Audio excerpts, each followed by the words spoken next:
In this video, I will show you how to change your name on Facebook on PC. To do this, simply go to the facebook.com website and then first click on your profile picture in the top right. Now from here, just click on Settings and Privacy, and here open up Settings.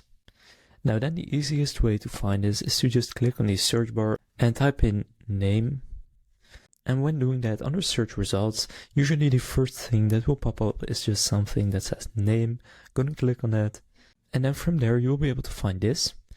Now here I have just changed my name, but if you haven't, you can see if you haven't changed it in the last 60 days, you can just type in a new first and or last name and then click on save or update and then confirm it, and then you will have changed your Facebook name. Now you can always change the order of the name so that they change in which order they are, but here's where you can change it and then just click review and confirm it, and then you will have changed your Facebook name on PC.